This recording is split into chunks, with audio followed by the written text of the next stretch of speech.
Hey y'all, so I don't know if you know, but I am a fitness trainer. I own my own gym, and in my coaching, I tend to do a lot of therapy. It's just something that comes along with it. When you're training for something, emotions come out. When I am teaching people how to get to the next level in their life, things come up, excuses come up, life comes up, and it becomes like a session of like recovery, like a therapy session. Like, how do I do all of the things that I need to do? How do I do all of these healthy habits? How do I stay consistent with exercise and nutrition when I have a loaded down plate? I feel so stressed out. A lot of people are going through financial stuff right now, and that is a huge stressor. It's hard to think clearly when you don't have enough money to do the things that you need to do, basic needs to support your family, let alone go out and get a gym membership and do the things that feel like extra. And so I end up having this dual role of fitness trainer and mentor and shoulder to cry on coach, like just helping you get to the next level, whatever that looks like in life. And there's so much stress in so many people's lives.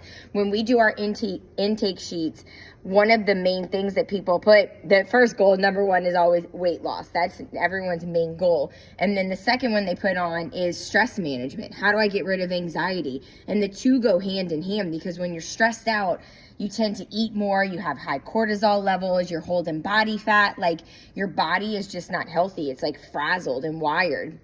And it contributes to more stress. It contributes to more stress when you don't work out every day, because that releases stress. It gives you empowerment. It gives you confidence. It gives you a clear mind to know that like you can get through this.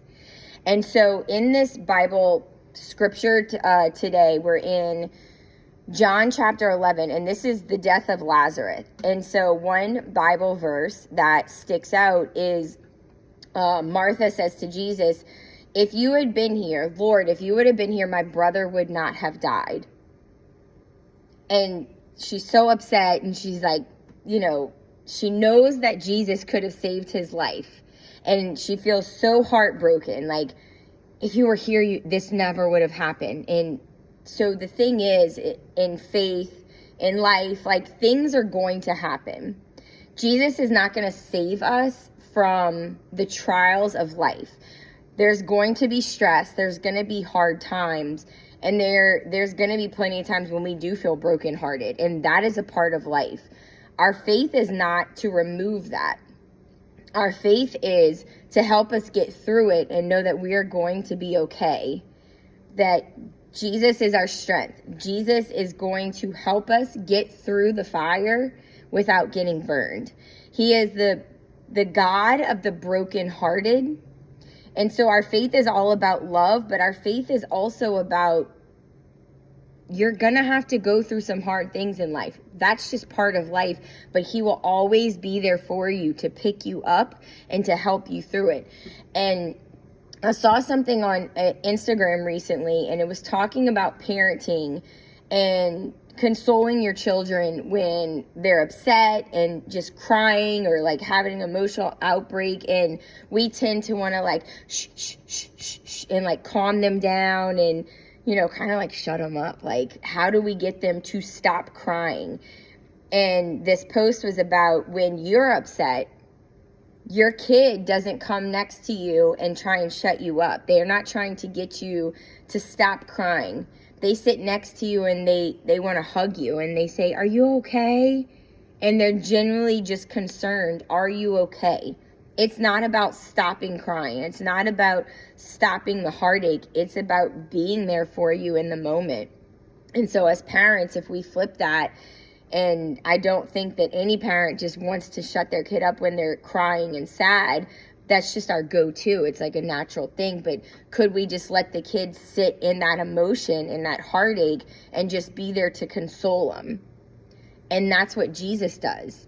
He's not going to take the pain away. He can't take the things of the world away. We have free choice. There's going to be stressful times, but he's going to sit with us and help us through that pain, and we're going to know that it's okay. And if you go further down into John chapter 11, and you go all the way down to verse 35, it says Jesus wept. He was sad too. He was sad that he lost his friend. Lazarus died. He was so sad. So he couldn't take his own heartache away. So as you go through life, you're going to have heartache. You're going to have stress. And it's up to you to include habits, daily habits that are going to help you get through that. Because if you completely shut down, if you cannot even go anymore and you come home and you're so stressed out and you just cry and you just sit on the sofa, you're not there for your kids anymore. You're not there for yourself. You're missing the happiness that life has. And if you just think like, let me just go for a walk to blow off the steam. Let me get my nutrition better so that I feel better, and let me dive into my faith and see what the word says today. Those 3 habits right there will carry you through. And it's not going to be a magic pill. It doesn't erase everything. And there's never really like this, you read the Bible and it says, this is the direct answer. It takes practice. It takes daily practice, reflection, and you have to just keep doing it. It might seem like nutrition is not going to help you in a stressful moment, but when you put junk food in your body, it stresses your body out more. So it's like the more healthy habits that you can collect, the easier it'll be to get through these hard times. You'll be able to think clearly. You'll be able to think better, and coming from a calm spot, you'll be able to find the solution. What is my next best step to get out of this? What is the next thing that I can do to try and remedy this, to relieve some stress, to figure this solution out?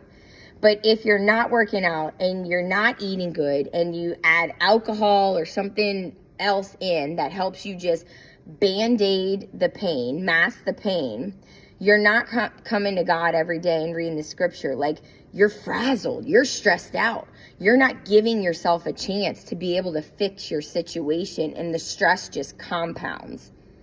But if you start to add in those habits and rest, that compounds, and you're able to think better. You're able to get through life, and you're able to do it without shutting down.